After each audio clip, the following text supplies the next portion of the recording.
Graça e paz, irmãos. Boa noite. Que o Senhor nos abençoe.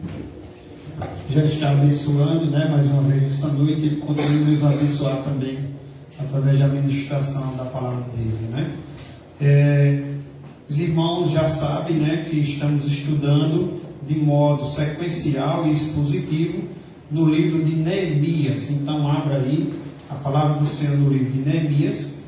Está no Antigo Testamento, depois do livro de Esdras.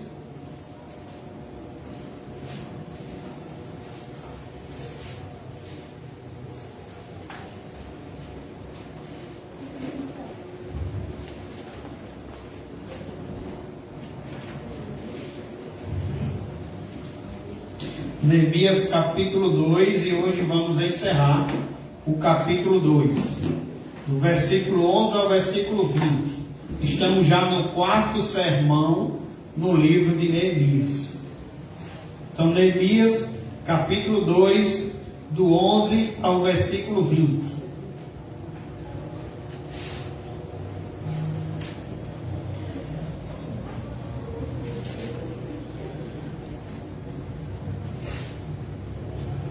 Todos já acharam? Então, mesmo sentados, com reverência ao Senhor, acompanhamos a leitura, estejamos atentos também à voz do Senhor. Diz assim, Neemias capítulo 2, versículo 11 ao 20. Cheguei a Jerusalém, onde estive 3 dias. Então, à noite me levantei, e uns poucos homens comigo. Não declarei a ninguém o que o meu Deus me pusera no coração para eu fazer em Jerusalém. Não havia comigo animal algum, senão o que eu montava. De noite, saí pela porta do vale para o lado da fonte do dragão e para a porta do monturo, e contemplei os muros de Jerusalém, que estavam assolados, cujas portas tinham sido consumidas pelo fogo.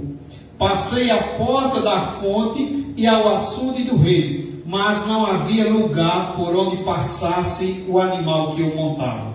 Subi à noite pelo ribeiro e contemplei ainda os muros. Voltei, entrei pela porta do vale e tornei para casa. Não sabiam os magistrados onde eu fora, nem o que fazia, pois até aqui não havia eu declarado coisa alguma, nem aos judeus, nem aos sacerdotes, nem aos nobres, nem aos magistrados, nem aos mais que faziam a obra. Então lhes disse: estáis vendo a miséria em que estamos, Jerusalém assolada e as suas portas queimadas? Vinde, pois, reedifiquemos os muros de Jerusalém e deixemos de ser opróbrio. E lhes declarei como a boa mão do meu Deus estivera comigo, e também as palavras que o rei me falava. Então disseram: disponhamos-nos e edifiquemos, e fortaleceram as mãos para a boa obra. Porém, Sabalate, o Horonita, e Tobias, o servo Amonita, e Gesem, o Arábio, quando souberam, zombaram de nós, e nos desprezaram, e disseram: que é isso que fazeis? Queres rebelar-vos contra o rei? Então lhes respondi: o Deus dos céus é quem nos dará bom êxito. Nós, seus servos, nos disporemos e retificaremos. Vós, todavia, não tendes parte, nem direito, nem memorial em Jerusalém. Amém? Pai, mais uma vez em oração, te pedimos a tua misericórdia, a iluminação do teu Santo Espírito em cada um de nós, seja crianças, jovens, adolescentes, adultos, idosos. Ó Pai, não há limites para a tua intervenção, Senhor. Então intervém, fala conosco, me usa, Senhor, assim como também já pedimos perdão nesta noite. Nos usa, me usa, abre nosso coração e nossa mente. Coloca luz, como já disse alguém, coloca luz na nossa mente e fogo no nosso coração. É assim que te oramos, te pedimos no nome de Jesus. Amém. Meus irmãos, o texto de hoje tem como título Reforma, uma necessidade vital da igreja. Reforma, uma necessidade vital da igreja. A gente já sabe que Jerusalém estava com os muros derribados, os portões estavam queimados, o povo estava em grande miséria, grande pobreza e também desprezo. Havia também inimigos, havia também oposição, havia também decretos, como foi pregado na domingo, que hoje faz 15 dias, o terceiro sermão, que teve como tema que há causas que para nós parecem humanamente ser impossíveis, né? Então, Jerusalém estava numa situação que humanamente parecia ser impossível. Mas quando um homem se levanta e se coloca na mão de Deus, tudo pode ser possível.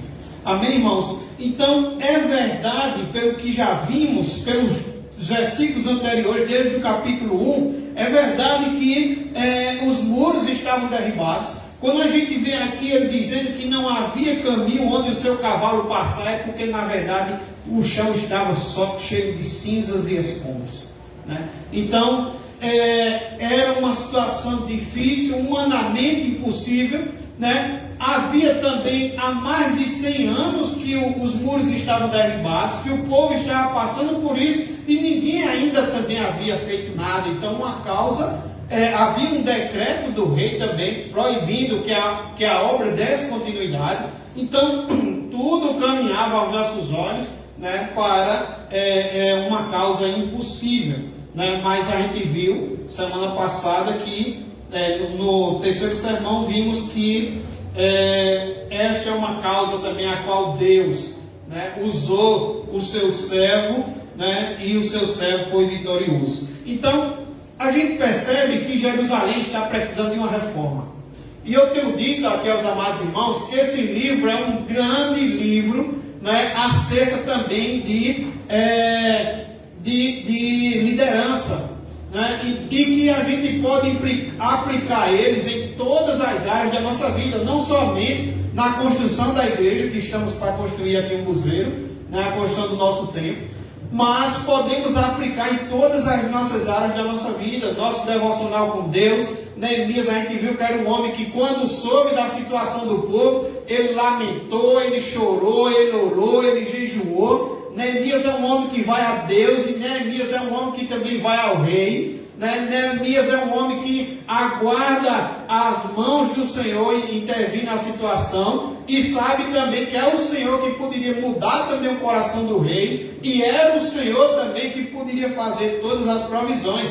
É tanto que ele falou: isso aconteceu porque a boa mão do Senhor esteve sobre mim, né? Ele não foi alguém que disse: eu fiz isso, eu fiz aquilo. Não, ele disse: isso aconteceu porque a boa mão do Senhor esteve sobre mim. E hoje ele fala em bom êxito, né? Então é desse modo, irmãos. Temos bom êxito quando buscamos o Senhor, quando estamos colocando o Senhor em primeiro lugar, quando estamos servindo ao Senhor, quando estamos sendo fiel ao Senhor, quando somos seus servos, somos as meninas dos olhos de Deus. Ele vai cuidar do seu povo. É como o Salmo 37, versículo 5 diz: entrega o teu caminho ao Senhor, confia nele, e o mais ele fará. É como diz lá em Mateus 6 também, né, que devemos buscar Deus em primeiro lugar, deixar de estarmos ansiosos, que ele também supre todas as nossas necessidades. Então, meus irmãos, a gente vê aqui, a gente percebe que Jerusalém precisava de reforma. Os muros de Jerusalém estavam caídos, precisavam de reforma. E como eu disse, esse livro é um grande livro para a liderança, e ele pode ser aplicado em várias áreas da sua vida. Quem sabe seu casamento esteja precisando de reforma, quem sabe seu relacionamento com seus filhos esteja precisando de reforma, quem sabe o relacionamento seu com seu pai ou sua mãe esteja precisando de reforma, quem sabe a nossa igreja esteja precisando de reforma, não somente na construção do templo, mas também na vida de cada um de nós, nos departamentos. Então, podemos aplicar esse texto em todas as áreas da nossa vida. Então, fique atento ao que o Deus vai falar com você nesta noite. E nesta noite, o pastor Hernandes Lopes, ele nos ajuda a fazer um paralelo. Ele diz o seguinte: assim como Jerusalém precisava de reforma, ele vai fazer um paralelo, olhando a situação de Jerusalém, e vai dizer, a igreja também precisa de reforma. Então, meus irmãos, esse é o nosso tema de hoje, reforma, uma necessidade na vida da igreja, uma necessidade vital da igreja. E quando é que a reforma se torna necessária na vida da igreja? Poderíamos fazer essa primeira pergunta. Quando é que a reforma se torna necessária em nossas vidas? Quando é que a reforma se torna necessária no nosso casamento? Quando é que a reforma se torna necessária na vida da igreja? E olhando para Neemias, podemos dizer 5 coisas. Primeiro, uma reforma torna-se necessária quando falta ao povo segurança, justiça e dignidade. Os muros estavam caídos. Isso significava que o povo estava faltando segurança, justiça e dignidade.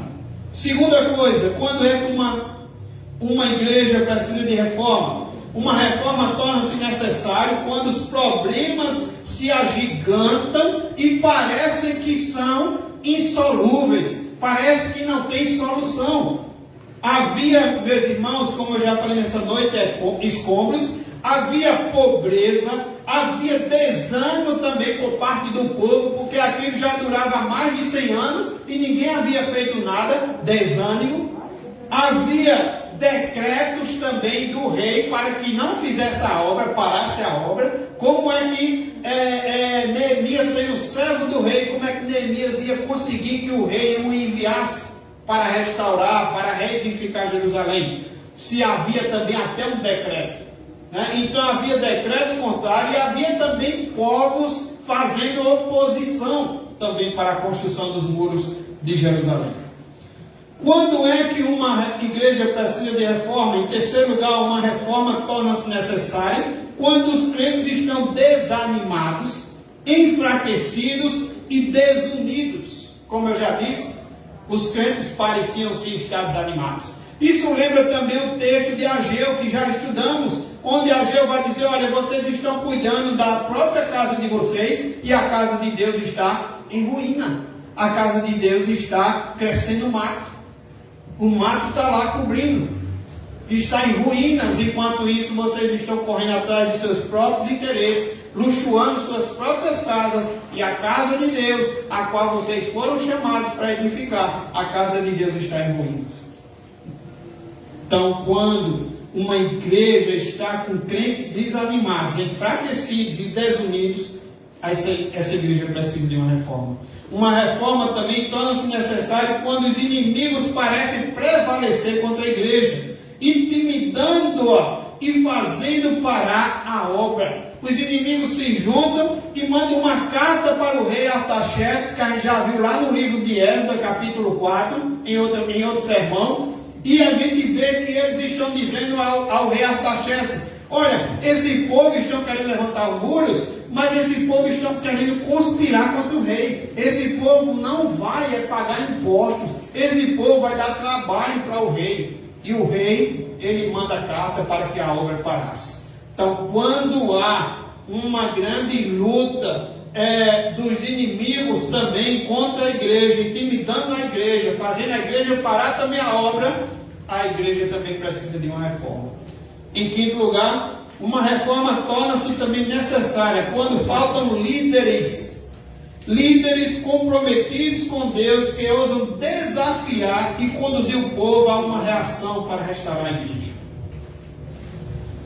Meus irmãos, certamente o povo tinha aqueles inimigos que diziam, vocês não vão conseguir, esses muros estão difíceis, quem sabe esse muro que vocês estão levantando aí até uma raposa derruba. E sempre aparece esse tipo de inimizade, de desânimo, de palavras que nos desanimam, não é? Que tentam nos enfraquecer. E, meus irmãos, precisamos nesse momento ter líderes comprometidos com Deus. Líderes que escutam, todo mundo está dizendo não dá certo, não vai dar certo, essa obra não vai ser feita, e o líder está olhando acima dos ombros dos gigantes. O líder está vendo mais do que os outros. O líder está olhando para o Senhor e ele sabe que no Senhor, a boa mão do Senhor pode estar sobre a vida dele. E isso pode ser realizado. Dito estas 5 coisas, por que a igreja precisa dessa reforma? A igreja precisa dessa reforma para que a igreja deixe de ser opróbrio. A igreja precisa dessa reforma para que saibamos, meus irmãos, que Deus está conosco.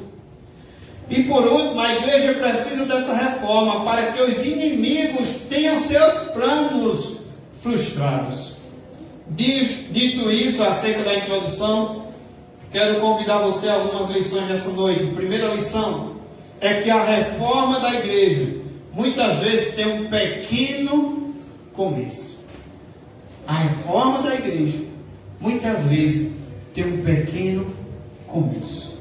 Meus irmãos, a primeira coisa que eu vejo nessa primeira lição é que não devemos desprezar o dia dos pequenos começos. A palavra do Senhor diz que o reino de Deus é comparado a um grão de mostarda.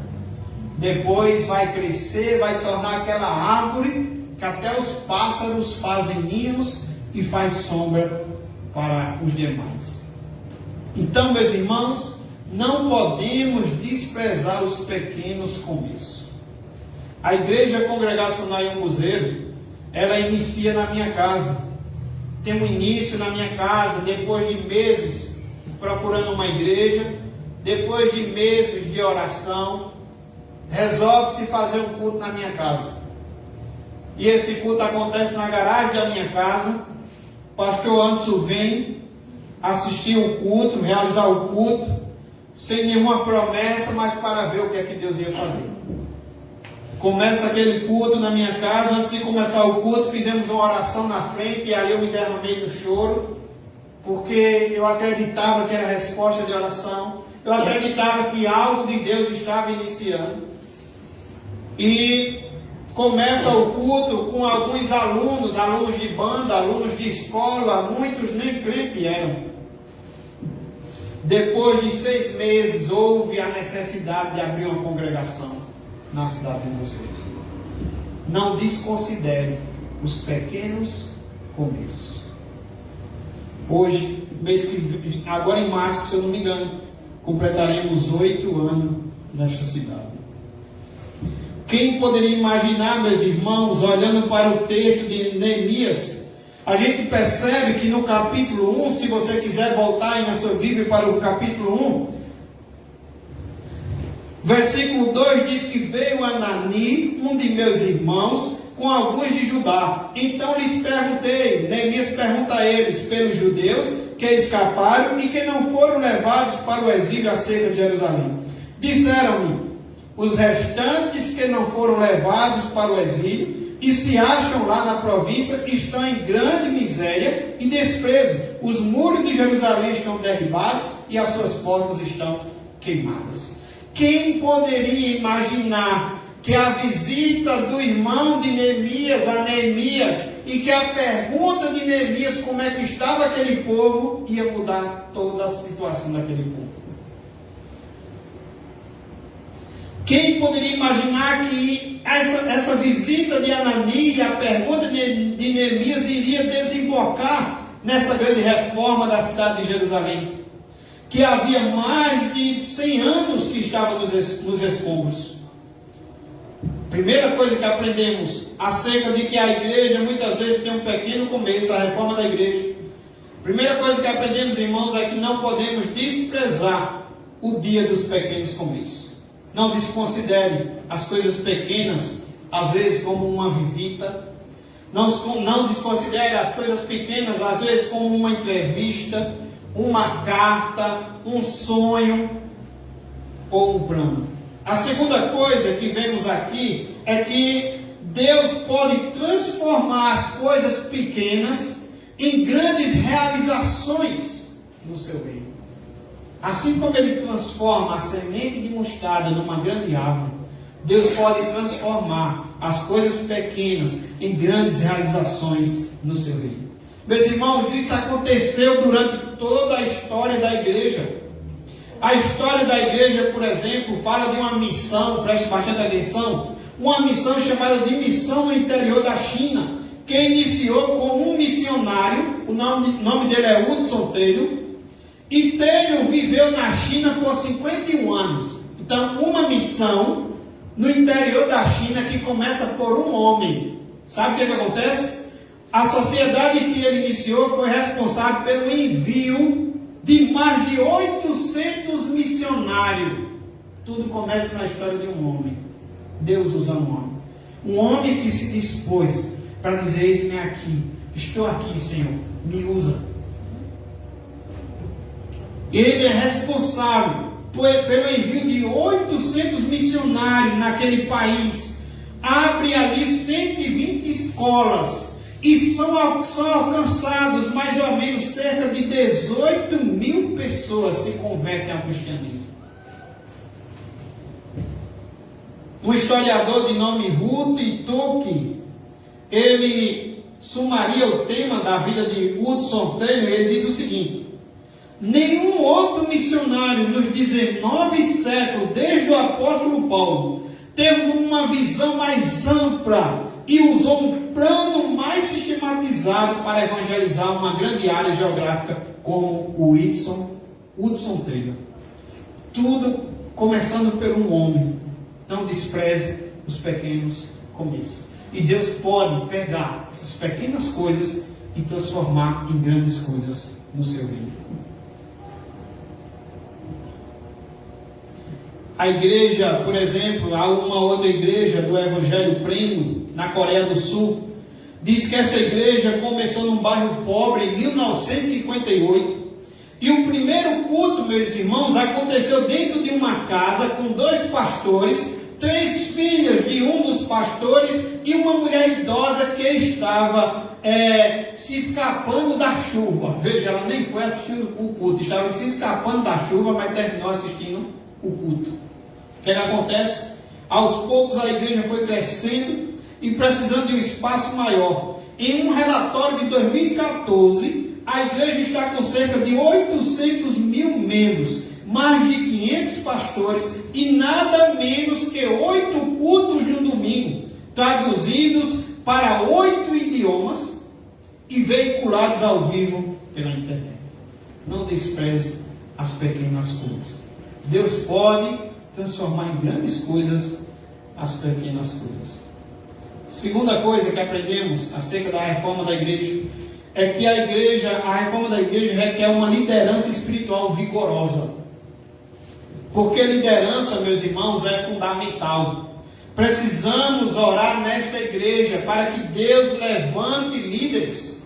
Precisamos orar para que Deus levante líderes visionários, líderes que estão se colocando na mão de Deus e que muitas vezes estão diante de cenários que todo mundo está dizendo não vai dar certo, não tem jeito, não tem solução, e ele está dizendo tem jeito, tem solução, e se coloca nas mãos de Deus como resposta para a solução. Precisamos orar por líderes. E primeiro, Neemias ocupa uma posição estratégica. Temos também a história da igreja congregacional no Brasil. Ela é a primeira igreja evangélica que chega ali no Rio de Janeiro e abre a igreja fluminense. Depois, alguns anos, abre também a igreja pernambucana. Hoje, conversando com o responsável pelo departamento de missões da nossa denominação, ele disse que a igreja congregacional da Aliança, que é uma denominação que esse ano comemorou 54 anos, mas ao todos comemoramos 166 anos do congregacionalismo no Brasil. Mas pensando só na nossa denominação, que ela veio surgir depois da história já do congregacionalismo aqui no Brasil, né? Mas ela também está unida com a denominação Igreja da Igreja Congregacional da União. A igreja congregacional, ela começa com um casal que vem da Europa, que chega ali no Rio de Janeiro, abre a igreja ali no Rio de Janeiro, primeira igreja evangélica. Ele é um médico que usa isso também como estratégia, certo? E hoje, irmãos, só a nossa denominação, a Igreja Congregacional da Aliança, temos mais de 104 igrejas. 104 igrejas, sem contar as congregações. Essas 104, um buzeiro não está sendo contada porque é a congregação da igreja do Bessa. A igreja do Bessa tem 5 congregações. Imagina quantas congregações tem essas 104 igrejas. E temos também 16 campos missionários. Já chegamos fora do Brasil. Um pequeno começo de um casal que vem da Europa e chega no Brasil. Outras coisas que foi conquistada também através desse casal. Os crentes não tinham autorização em muitas coisas. Eles não tinham certidão de óbito, não podiam tirar certidão de óbito por perseguição religiosa.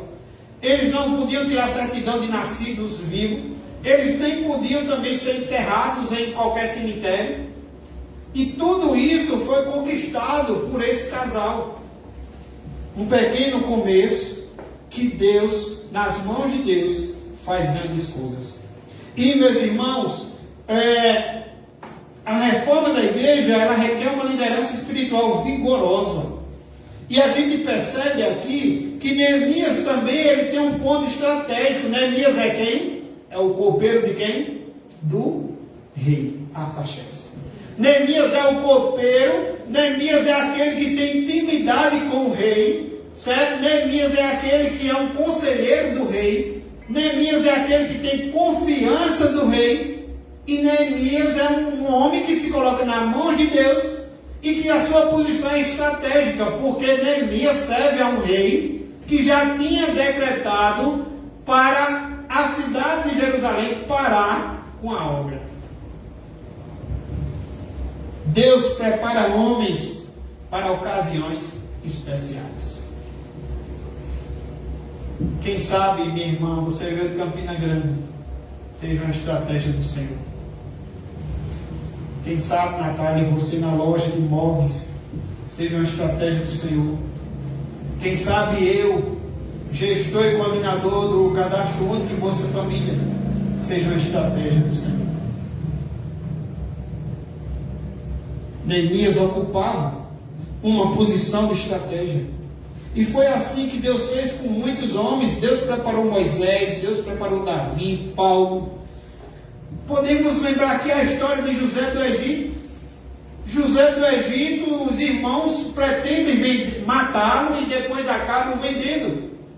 Depois a gente vê uma história de um homem que era escravo no Egito e que agora se torna o quê? Governador do Egito.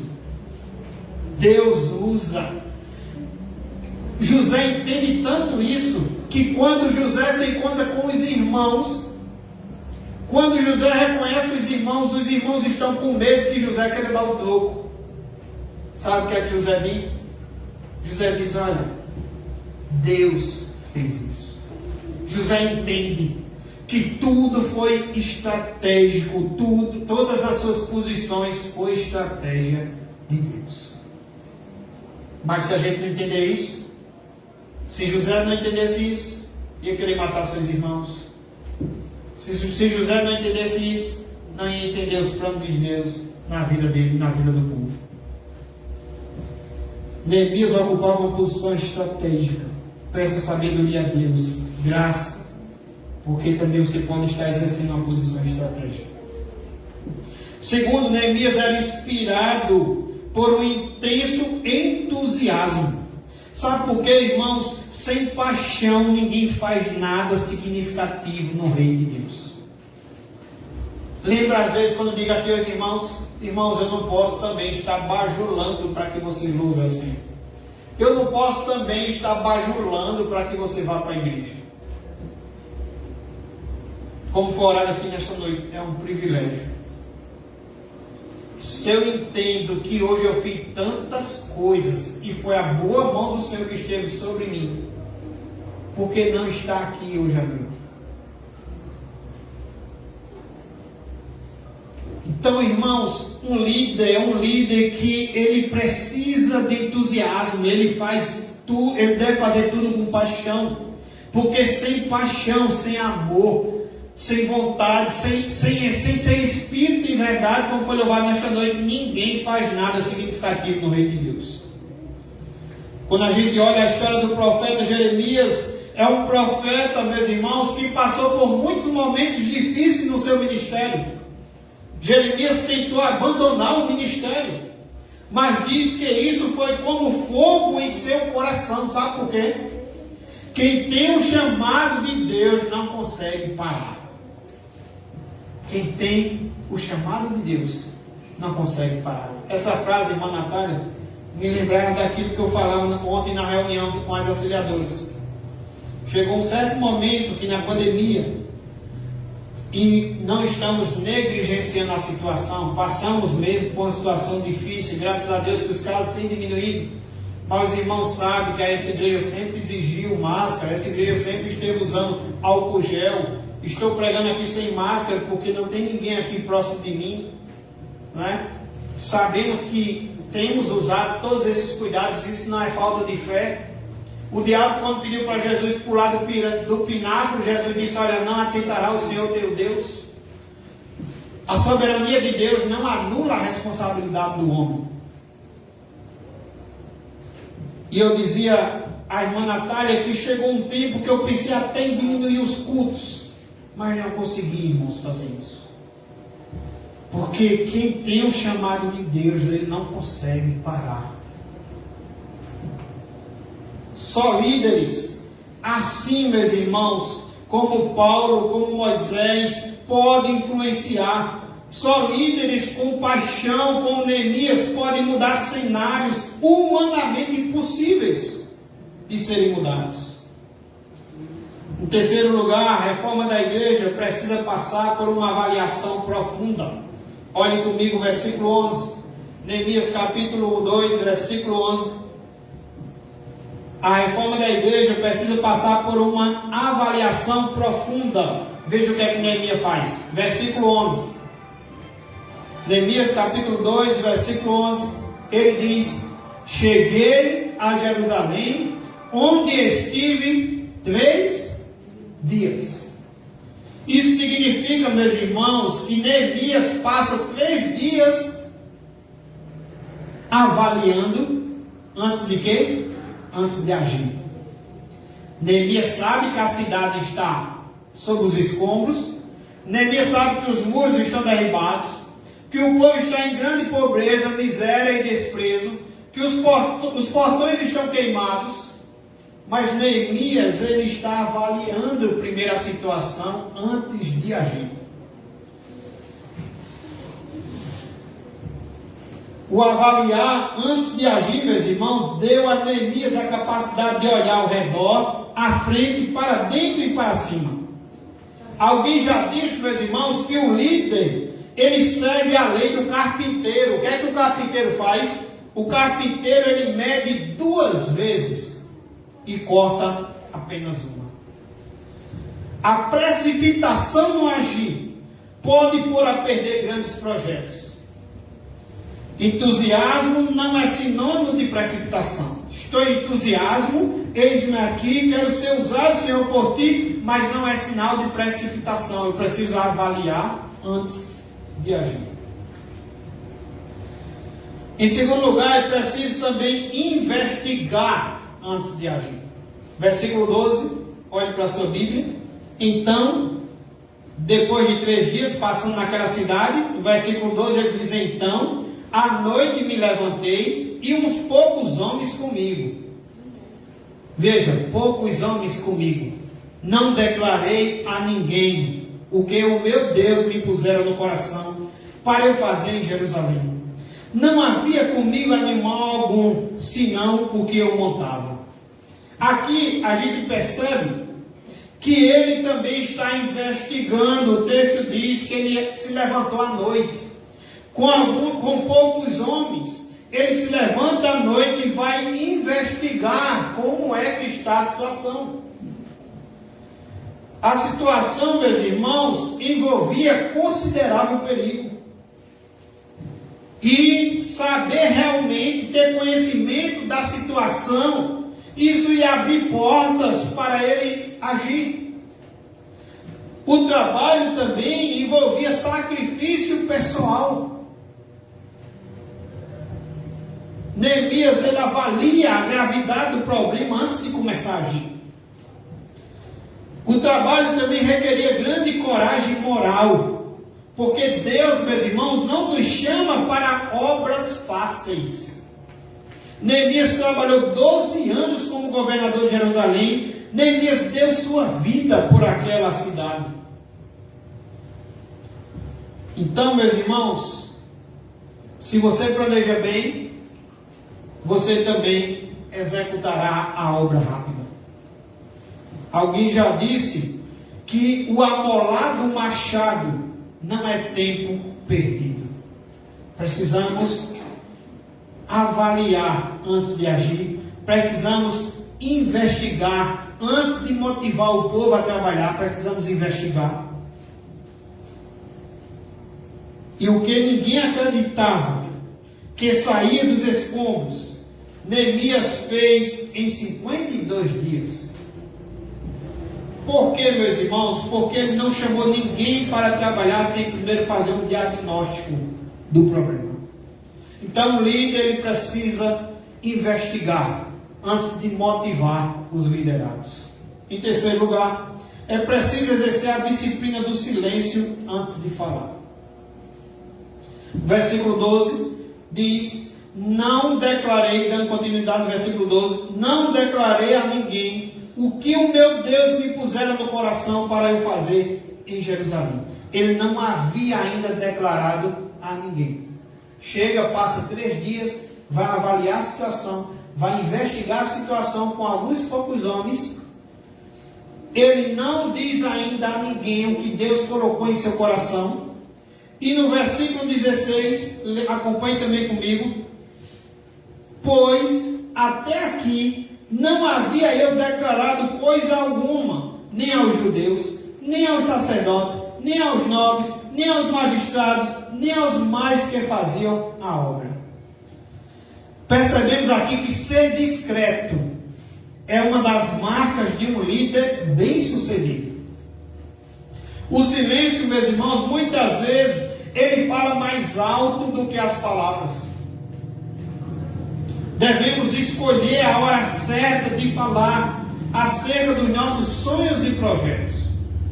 Tem uma coisa que eu lembrei aqui, é que às vezes também eu escuto pessoas dizendo: eu não vou contar meu sonho a ninguém. Eu nem concordo com aquele louvor que diz: não vou contar meu sonho a ninguém, vou contar somente a Deus. Vou contar meus planos a ninguém, vou contar somente a Deus. E aí muitas vezes entra aquela história da pessoa que diz: pastor, ore por mim, mas Deus sabe o que é. E nunca diz, e às vezes é pecado, nunca confessa. E às vezes tem aquele pensamento que, olha, se você disser, você pode perder a bênção. Eu não encontro essa base bíblica. Se você disser, você vai perder a bênção. Irmãos, aquilo que Deus tem de nos abençoar, Ele irá nos abençoar. Aquilo que Deus tem de propósito em nossas vidas irá acontecer. Queira o inimigo ou não, tenha opositores ou não, irá acontecer os planos. Os planos de Deus não podem ser frustrados. Agora, o que o texto quer nos ensinar aqui, meus irmãos, é que se ele diz, ele estava rodeado de inimigos. E se ele diz, iria aumentar o quê? A oposição.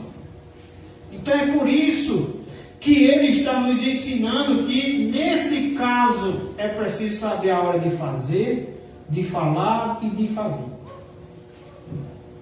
E que Deus nos ajude, como eu já disse em outro sermão, porque muitas vezes não sabemos a hora de agir, nem a hora de falar, e colocamos tudo a perder. E ser discreto é uma das marcas de um líder bem-sucedido. Como eu disse, o silêncio muitas vezes é mais eloquente do que as palavras. Devemos escolher a hora certa de falar acerca dos nossos sonhos e projetos.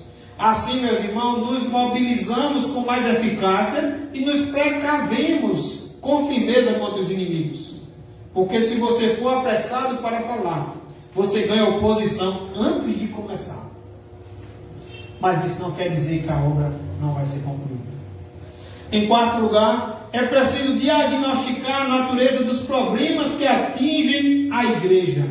No versículo 17, depois de avaliar, depois de mostrar seu entusiasmo, depois de esperar a hora certa, o momento certo, depois de investigar, no versículo 17, Neemias, no versículo 17 diz: então lhes disse, estáis vendo a miséria em que estamos? Jerusalém assolada e suas portas queimadas. Então, meus irmãos, ele faz o diagnóstico antes de chamar o povo para trabalhar, antes de agir, antes de falar. Ele faz o diagnóstico, ele avalia, ele investiga, ele faz o diagnóstico, e ele sabe que agora que lá existia pobreza e humilhação, Jerusalém estava assolada e debaixo de opróbrio.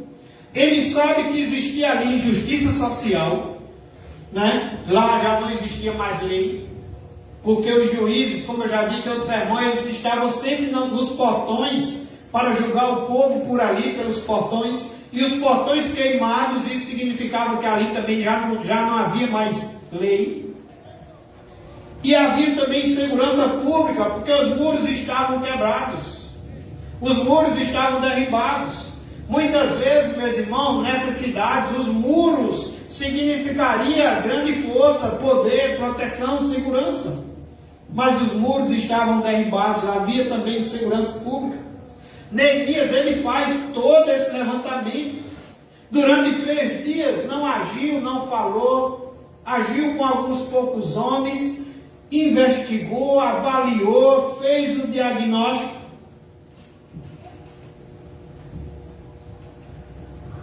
Para depois convocar o povo. E agora a gente tira a 4ª lição desta noite, que a reforma da igreja precisa de mútua cooperação. Versículo 17, parte B. Vinde, pois, reedifiquemos os muros de Jerusalém e deixemos de ser opróbrio. Vinde, pois, reedifiquemos os muros de Jerusalém e deixemos de ser opróbrio. Depois de fazer toda a avaliação, depois de estar motivado, depois de investigar, depois de fazer o diagnóstico, ele agora chama o povo ao patriotismo. Olha, nossa cidade está derribada. O povo está em grande humilhação, em grande opróbrio, em perseguição, em miséria. Precisamos da cooperação de vocês. Precisamos da ajuda de vocês. Vocês precisam levantar esse muro conosco.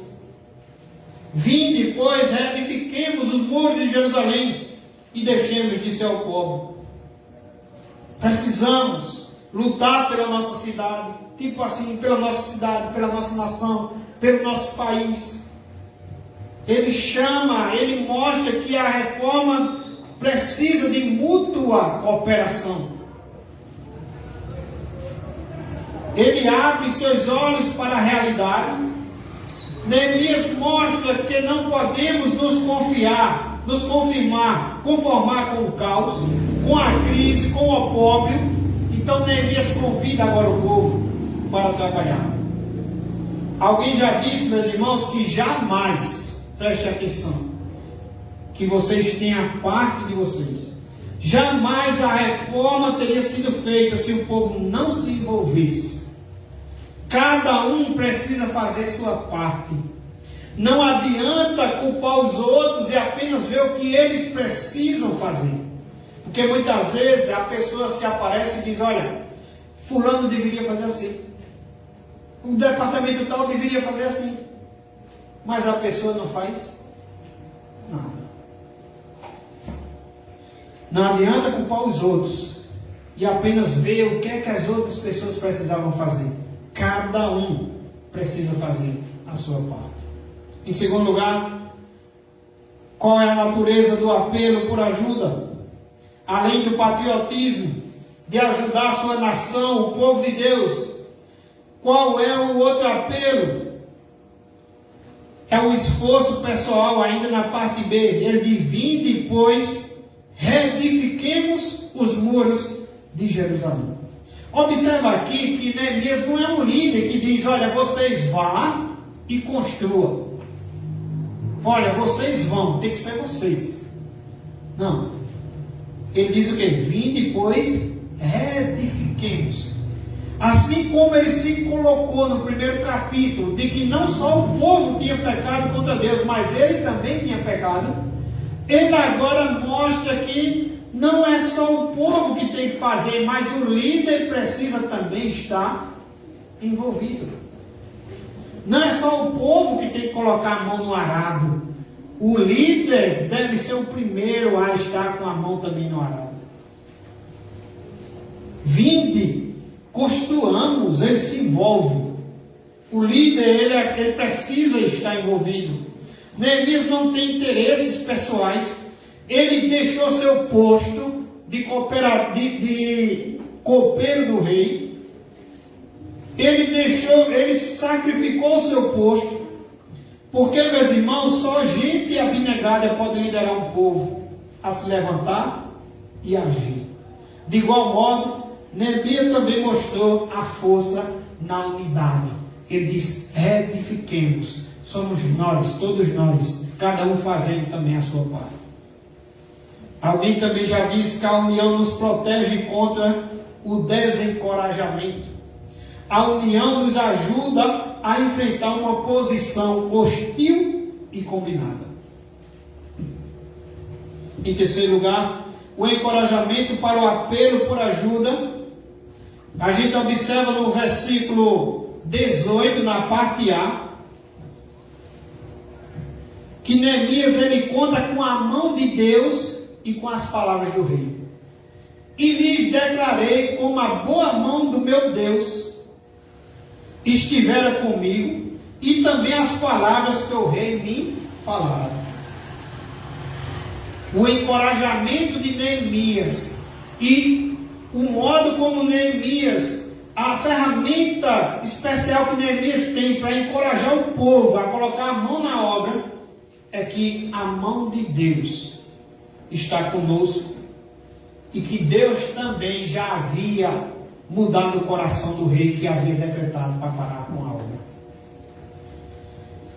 Neemias mostra a ajuda do céu, e Neemias também mostra a ajuda da terra. Neemias quer dizer: olha, vamos trabalhar, vamos reedificar, porque Deus está nesse negócio. Meus irmãos, precisamos entender que Deus é o maior interessado na restauração da sua igreja. Se a igreja precisa de reforma, o maior interessado é Deus. Então, vamos reformar a igreja. Vamos construir. Vamos acreditar nesse sonho, nesse plano, nesse projeto, na restauração daqui e dali, porque essa é a vontade de Deus, e se é a vontade de Deus, Ele está conosco. Neemias mostra também a ajuda do céu, da terra. O mesmo rei que mandou paralisar a obra, agora envia Neemias para fazer a obra. Patrocina também a obra, patrocina a viagem de Neemias e até lhe dá os recursos. Em quarto lugar, o sucesso do apelo por ajuda, a gente vê quando o povo responde. Veja o versículo 18, parte B. A resposta do povo: então disseram, depois que Neemias faz o convite, então disseram: disponhamos-nos e edifiquemos. E fortaleceram as mãos para a boa obra. Como é a resposta do povo? Em primeiro lugar, a resposta do povo é pronta. Quando eles dizem disponhamos, eles estão dizendo: estamos aqui. A resposta do povo, em segundo lugar, também é prática: edifiquemos. E a resposta também é unânime, porque o texto diz: disseram no plural, todos eles: disponhamos-nos e edifiquemos. Cuidado para você não dizer: estou disposto, eis-me aqui, mas não coloca a mão na obra. Então, eles fazem isso, tudo isso. Todos eles vão fazer a parte, que tem que fazer, que é um chamado de Deus, uma vocação de Deus, todos eles se dispõem e todos eles também vão edificar. John Maxwell destaca o seguinte, ele diz que nenhuma grande tarefa é realizada sem que haja pessoas para concretizá-la e um líder para conduzi-la. Então, biblicamente, a gente vê pessoas trabalhando, o líder também trabalhando e um líder também para estar conduzindo. Quinta lição, já estou perto de concluir. A reforma da igreja sempre provoca forte oposição. Versículo 19. A reforma da igreja sempre provoca forte oposição. Versículo 19 diz: porém, Sanbalete, o horonita, e Tobias, o servo amonita, e Gesem, o arábio, quando souberam o quê? De toda a provisão que Deus estava fazendo na vida de Neemias, na vida do povo, da animação, da motivação, do sim para a obra, vamos trabalhar, vamos edificar. Quando o povo da oposição ficou sabendo, quando souberam, o que foi que fizeram? Zombaram de nós e nos desprezaram e disseram: que é isso que fazeis? Quereis rebelar-vos contra o rei? A gente observa no capítulo 1 de Neemias, capítulo 2 de Neemias, versículo 10. A gente observa que quando Neemias consegue conversar com o rei, e o rei envia Neemias e dispõe todos os recursos, a gente observa no versículo 10, disto ficaram sabendo Sanbalete, o mesmo que é citado no texto que a gente leu agora, Sanbalete, o horonita, e Tobias. Aqui são citados dois homens, Sanbalete, Tobias, o servo amonita, e muito lhes desagradou que alguém viesse a procurar o bem dos filhos de Israel. Veja que quando Neemias é levantado por Deus, quando Neemias começa a ser enviado pelo rei, consegue todos os recursos para ir para Jerusalém, a gente vê que o inimigo, ele desagradou, não ficou feliz, ficou com raiva. Por quê? Porque Neemias estava querendo o bem do povo de Deus. Quando queremos o bem do povo de Deus, quando alguém quer o bem do povo de Deus, quando a igreja está de portas abertas, querendo o bem do povo de Deus, temos grandes oposição. No versículo 10, fala de dois homens. No versículo 19, que lemos agora, a gente percebe agora que não é só mais Sanbalate, não é mais também só Tobias, mas aumentou mais um inimigo, Gesem, o arábio. 3 inimigos agora estão contra a obra do Senhor e ainda estão zombando, desprezando e ainda levantando calúnias, conspiração contra o povo de Deus. Neemias enfrenta os problemas internos. Versículo 13 e 14, olhe para a sua Bíblia. De noite saí pela porta do vale, para o lado da fonte do dragão e para a porta do monturo, e contemplei os muros de Jerusalém, que estavam assolados, cujas portas tinham sido consumidas pelo fogo. Passei à porta da fonte e ao açude do rei, mas não havia lugar por onde passasse o animal que eu montava. Não havia lugar, como eu já disse, para passar o animal, porque era muito escombros. Neemias tem problemas internos, e nesse problema interno percebe que ali havia mais de 100 anos que ninguém tinha feito nada.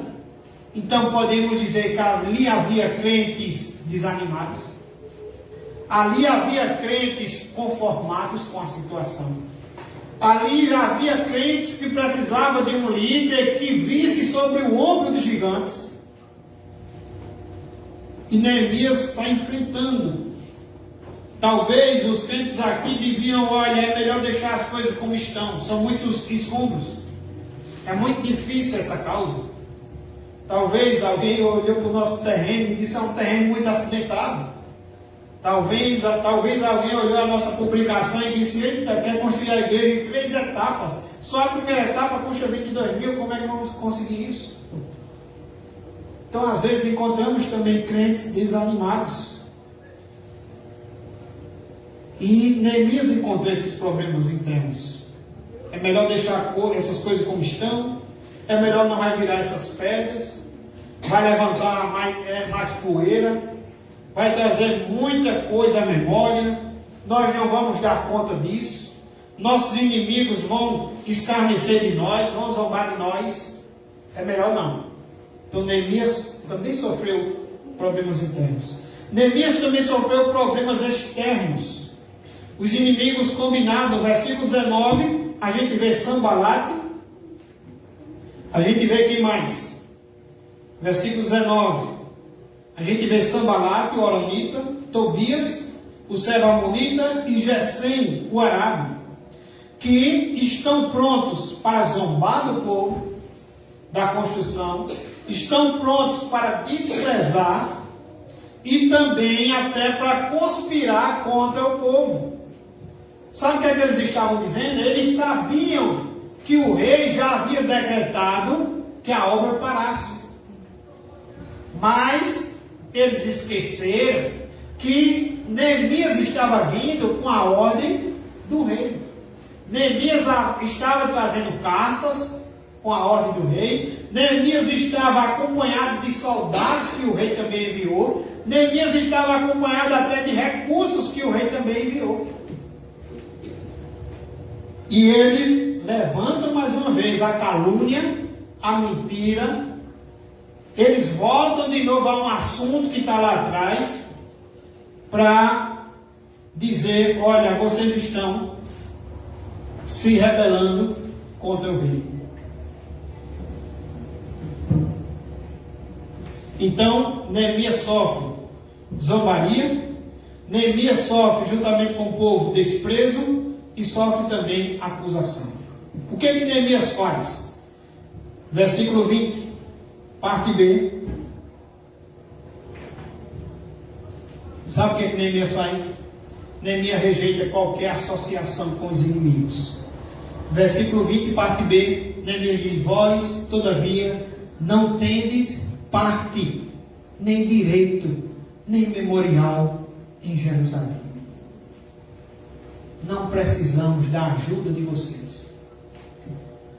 Temos a mão de Deus conosco. E temos o povo que já se dispôs a reedificar. Isso nos lembra, meus irmãos, Jesus disse que Ele nos tirou das trevas e nos trouxe para a sua maravilhosa luz. Isso nos lembra também o texto de Romanos, que diz que a gente não deve se conformar com esse mundo.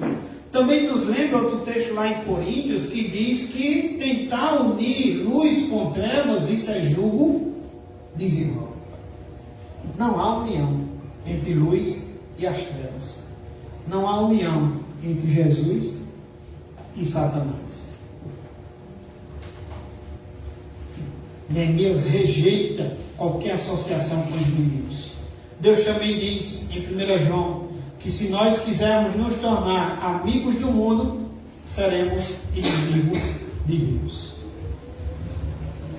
Última lição é que a reforma da igreja necessita da bênção divina e do trabalho do homem. Versículo 20. Perceba aqui duas coisas. Então lhes respondi: o Deus dos céus é quem nos dará bom êxito. Nós, seus servos, nos disporemos e reedificaremos. Então, meus irmãos, a gente percebe aqui duas coisas. A primeira é que a bênção divina é a base para a restauração da igreja. A bênção divina é a base para a restauração do seu lar. Não podemos esquecer que Deus disse: se Ele não edificar a casa, em vão trabalham os que edificam.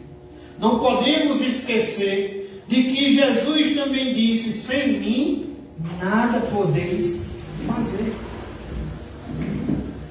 Não podemos esquecer que o apóstolo Paulo também disse: se Deus é por nós, quem será contra nós? Em 1 João, a gente também, 1 João capítulo 4, versículo 4, ele também diz: maior é aquele que está em nós do que aquele que está no mundo.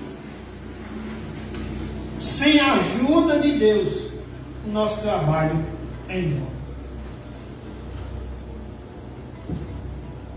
Nunca devemos dizer: o relacionamento do meu filho comigo melhorou porque eu fui sábio, eu fui inteligente.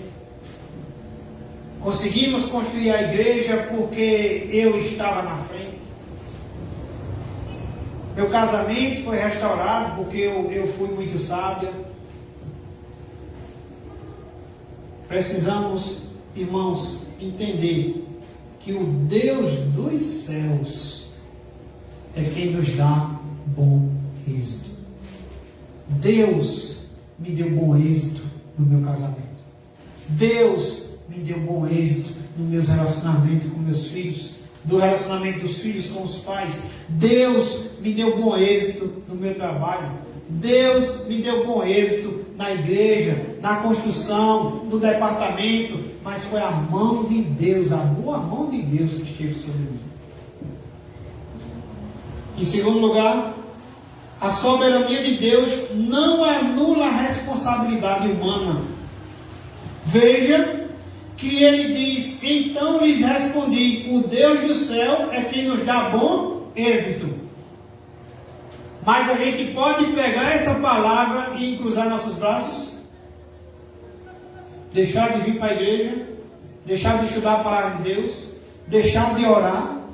Deixar de participar de uma sopa para a construção? Deixar de realizar uma cantina? Deixar de realizar uma feijoada? A soberania de Deus não anula a responsabilidade humana. A gente percebe aqui que ele diz: o Deus dos céus é quem nos dará bom êxito. Mas depois ele diz o quê? Nós, seus servos, nos disporemos e edifiquemos. Meus irmãos, Deus é o dono da obra. Deus faz todas as provisões. Mas os instrumentos é quem? Somos quem? Nós. Os instrumentos somos nós. Eu lembro muito de uma frase do pastor Hernando de Lopes, que ele diz assim: Deus, quando o apóstolo Paulo está muito feliz ali em Filipenses, porque a igreja de Filipenses havia mandado recursos para manter o ministério do apóstolo Paulo, ele está muito feliz, e Hernando de Lopes comentando sobre isso, ele diz: Deus já fez todas as provisões. Mas ele completa: essas provisões estão em nossas mãos. Então, meus irmãos, é Deus que faz eu e você, a igreja, ter bom êxito. Mas a provisão que Deus fez, ela está em nossas mãos. Por isso, não anula a soberania de Deus, não anula a nossa responsabilidade. A soberania de Deus não nos permite que sejamos negligentes com a obra de Deus. Vocês estão cuidando das suas casas, mas a casa de Deus está em ruínas. Foi o que disse Ageu, o profeta Ageu. Quero concluir dizendo aos irmãos que aqui aprendemos algumas lições. Primeira lição: avalie antes de agir. Não sei o que você está passando, não sei qual é a situação que você está precisando resolver, não sei qual é a situação que você pode se encontrar amanhã, mas avalie antes de agir. Segunda coisa: investigue antes de motivar. Primeiro precisa investigar, saber, fazer o diagnóstico, para depois eu motivar. Terceira lição: silencie antes de falar. Provérbio vai dizer que no silêncio até o tolo se passa por sábio. Muitas vezes não é hora de falar, é hora de ficar calado. Quarta lição: dê seu exemplo antes de conclamar os outros. Antes de eu chamar vocês para reedificar, para se dispor, eu tenho que me dispor e eu tenho que também estar reedificando. Então, a mesma coisa, irmãos. A palavra, a Bíblia, quando pregamos, só vai ter força, só vai ter o poder de Deus, o agir de Deus, se a gente também estiver praticando. Então a gente não pode apenas pregar, a gente também tem que praticar. Então dê seu exemplo antes de conclamar os outros. Quinta lição: mexa com o coração das pessoas. Mostre o diagnóstico, a situação, antes de mover suas mãos. Eu lembrei muito aqui de uma irmã que antes de entregar a vida ao Senhor, ela disse: pastor, eu posso entregar o dízimo na igreja? E eu cheguei para ela e disse: antes de você entregar o dízimo na igreja, você precisa entregar a sua vida a Jesus. Porque eu precisei mostrar logo para ela a situação dela, o diagnóstico, de que estaria morta nos seus delitos e pecados, e que não era dando o dízimo que ia resolver a situação dela. Então, antes de mover suas mãos, mexa com o coração das pessoas. Mostre. É tipo assim, mostra a necessidade de construirmos o templo. Pagamos aqui um aluguel de R$550. Isso aqui não é nosso, a dona pode pedir qualquer hora. Na verdade, já está com placa de venda esse prédio. Não é? E Deus, só pode ser a mão de Deus se foi doado um terreno, se estamos fazendo cantina, feijoada, sopa, e os recursos estão chegando, só pode ser a mão de Deus. Então participe, você é um instrumento dessa obra. Sexta lição: dependa de Deus, resista aos inimigos, coloque a mão na obra e a reforma acontecerá. Então, dependa de Deus. Seja o que for que você esteja querendo resolver, seja o problema, quem sabe, que você diagnosticou na sua casa ou no seu trabalho, dependa de Deus, resista aos inimigos e coloque a mão na obra e a reforma certamente acontecerá. Entrega teu caminho ao Senhor, confia nele, o mais ele fará. Uma certa vez uma irmã que não é da nossa igreja entrou em contato comigo e disse: pastor, eu estou muito perturbado, estou precisando de uma palavra. E pela igreja que ela participa, eu acredito que ela estava querendo algo do tipo de alguma revelação. E eu fiquei pensando: o que é que eu mando para ela? Eu disse: eu já sei. Não há nada melhor do que a revelação de Deus. Eu mandei o Salmo 37, versículo 5. Entrega o teu caminho ao Senhor, confia nele, o mais ele fará. Esse versículo diz tudo, irmãos. Dependa do Senhor, confie nele, como Neemias disse. Quem é que ia dar bom êxito? O Deus. E ele não diz só o Deus, ele diz o Deus de quem? Dos céus. Vai me dar bom êxito. Então dependa de Deus. Feche as brechas, resista aos inimigos, avalie se tem brechas e feche as brechas. Coloque a mão na obra, sirva ao Senhor, adore ao Senhor, louve ao Senhor, participe da sua igreja, participe dos departamentos, faça seu culto doméstico em casa. Foi pregado quinta-feira aqui sobre isso. Faça seu culto doméstico em casa. Não deixe o dia do Senhor, que é o domingo à noite, outra agenda prevalecer. É dia do Senhor, você deve estar aqui. Não é porque eu estou chamando, não, é uma convocação de Deus, do Deus dos céus, o Deus que Neemias diz lá no capítulo 1, o Deus temível. Façam isso, irmãos, e o Deus dos céus lhe dará bom êxito. Amém?